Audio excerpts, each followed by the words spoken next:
I'm typing this just as I got home, and I'm getting more creeped out the more I think about this. So me and my two friends were in the woods at sort of a park just outside of town. There's a cool scrapyard with a bunch of old quarry equipment that we were checking out, and by the time we're about to leave, it's gone from dusk to dark. We use the flashlights on our phone to navigate out the shipyard until we get to the trail. Getting ready for a 10-minute walk out, we decide to cut the lights and see if our eyes will adjust. This scrapyard is in an open part of the woods, and we're just going back into the tree line on the trail when I heard a stick crack and leaves rustling right to our left, about 5 feet in front of us, right off the trail. Not knowing what this was, I stopped walking for a second to make sure I wasn't just hearing things. I couldn't really see anything, but as I was pulling out my phone to turn on the flashlight, this weird, deep but loud growl came from right behind us. Right away, we all just sprinted away and back towards the scrapyard. We decided to go through the scrapyard and onto the trail on the other side that led right out to the road, but a 15-minute walk away from the parking lot where my car was. When we got back to my car, there was a police car parked in front of me, blocking my car. We saw the cop at the entrance to the trails with a flashlight on and waited for her to come to us. She asked us if we had seen a person in the woods and described him as 5'7", wearing all black and long blonde hair. We asked her if he was missing, and she said no, he's not a missing person, but they're looking for him. We told her we hadn't. She took our names and we left. Upon leaving, we saw a total of 11 cop cars spread out, some together along this road besides the woods. I originally thought that we encountered a black bear. However, my friend who was with us hunts a lot and said it definitely wasn't a bear, and in fact he had never heard an animal make a growl like that before, and I have to admit, neither have I. The growl sounded weirdly human, almost too perfectly scary. Plus, if it was a bear, by running away we would have been mauled. I'm really confused and honestly creeped out. We looked at several videos of different animals growling, but there's not too many where I live. Was it the guy the police were looking for? Was he insane or something? If it was this guy who growled at us, why? We're going back to the spot tomorrow, this time with some bear mason knives, just in case to see if we can find any bear paw prints around anywhere. Update 1. According to our local Facebook groups, it was just a guy who was lost, and police located him half an hour after we left. We did tell the police about where we heard the bear. Maybe it was something else. Maybe the man was crazy. Going back there in half an hour. I'll keep updating. Update 2.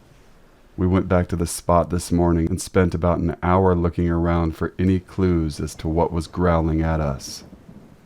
We couldn't see any prints or anything indicating something else was there.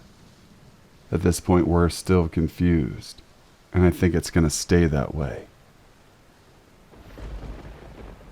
When I was a kid, my mom worked as a teacher, and she was very close to a coworker of hers named Katie, who had a son around my age, and of whom I as well was very close. When my mom or her friend would head out for the night, the other would take care of both of us kids, and basically, it meant I spent half of my time over there, and my friend Marcus spent half of his time at my house, which was perfect and fun for us. We lived in different cities, but since that kind of system had been going on pretty much since forever, I grew up knowing my friend's city just as well as mine. His mom was well aware of that, so that being said, whenever we were going on a walk in their area, she just let us wander around because she knew we'd always find our way back to her. My mom, though, was more cautious and always kept an eye on us, as she would walk behind us to make sure she always was able to see us. I just wish her friend would have done the same. One day, I had to be around 6 or 7. We were going on a walk with my friend Marcus and his mom Katie. It was a very sunny day and I was wearing a dress with embroidered flowers, and I had my blonde long hair down. I often heard I was a pretty kid, even from strangers in the street, and besides making me and my parents somewhat uncomfortable, nothing bad ever happened. During that walk, Katie was walking ahead of us, and I was chatting and just fooling around with Marcus when he suddenly remembered something urgent to tell his mom, as urgent as something can be for an 8-year-old boy. He ran up to her and left me strolling behind for a couple of minutes, just as it already had happened 100 times prior. That time, though, we were circling around a big camping site, and we walked by white vans and camping cars.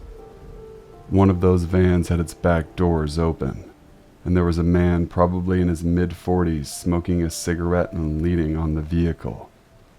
He locked eyes with me as I was approaching, then saw that Katie and Marcus weren't paying much attention to me, as they were already a couple of meters ahead. Then he proceeded to pull me by my arm close to him, so I found myself with my body touching his, so weirded out that I didn't even say a word, although I knew Katie would have heard me if I had called for help. He leaned toward me as he was obviously much taller than I was, muttering something I didn't get, and he winked at me and kissed me on the lips and then pulled me to the open doors of his van. At this point, if he had pushed me just a little, I would have fell in the truck. At this point, I was just too scared to even lift a finger, and even though I didn't understand everything that was happening, I knew it wasn't okay. He put his hands on the doors to close the vehicle, and I felt my heart sink. At that exact moment, some other man jogged towards us, in his 40s as well, waving hello to me and saying something along the lines of, "I lost sight of you for a bit. I was so scared." He had a very friendly look on his face and was staring at me with great insistence and with a huge reassuring smile, and the van man awkwardly laughed and yanked me out of the way of the car, slamming the doors shut. I ran to Katie as I heard the van go off and just acted as if nothing had happened. To this day, I never told that story to anyone, not to Katie or Marcus, not to my mom, nobody. I am 22 years old today. So to the friendly guy who obviously didn't lose sight of me, but just probably saw everything and wanted to interfere, from the bottom of my heart, thank you. To the pedophile who surely would have abducted me, and who was strangely okay with kissing a kid in public, and in broad daylight.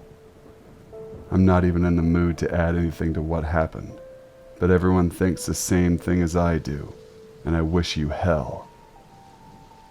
So this story comes from back roughly 13 years ago in my hometown.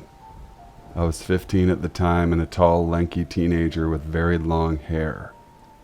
This came up in my memory as a friend just posted the arrest report of this individual. At this time, it was later in the fall and had really gotten dark. At this time, it was common for myself and my friends to walk all over town.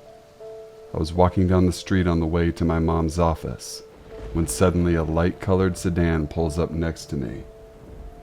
This being a tourist town, I frequently would have people pull up beside me to ask for directions to various attractions, and I thought nothing of it.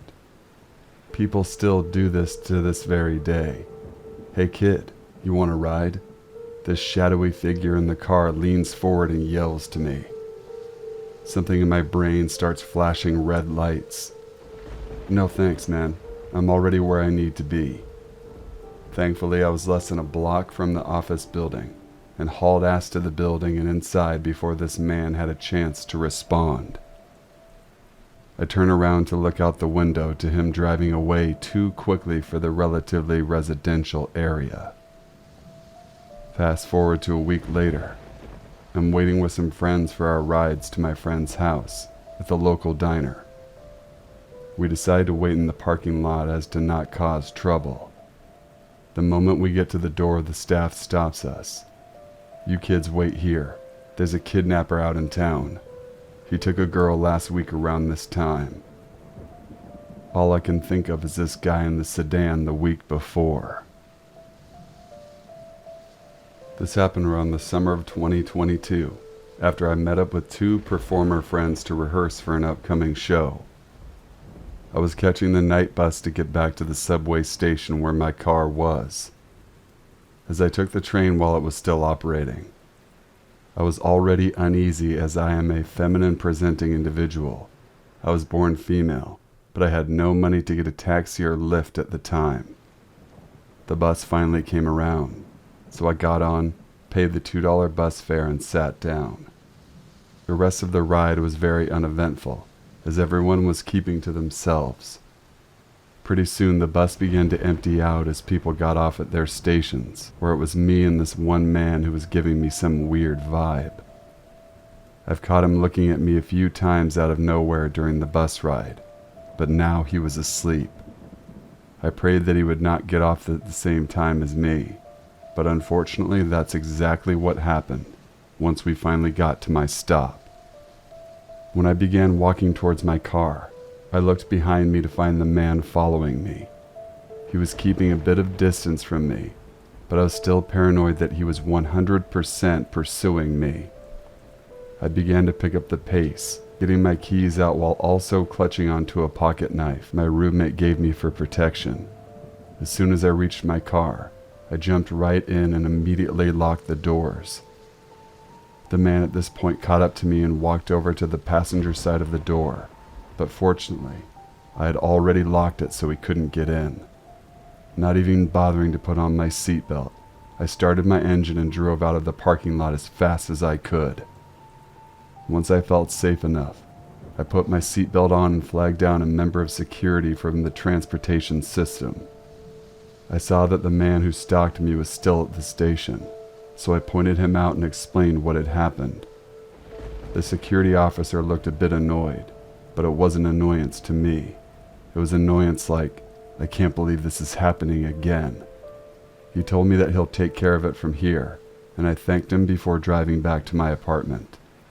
A few days later, I bought pepper spray, and ever since that evening, I've never left my apartment without it. I keep it out and ready to be used, and fortunately, I haven't had a repeat of being stalked to my car. It scares me to think, though, what would have happened if I didn't lock my doors on time? What would the stranger have done to me? Would he pull out a weapon, try to take advantage of me? This is unfortunately an everyday reality for us femme-presenting individuals. Thank you all for watching and listening to the very end. If you want this channel to continue, and you would like your story featured on an upcoming video, email your story to thesinfulsavant@gmail.com. I will leave a link to my email in the description box below as well.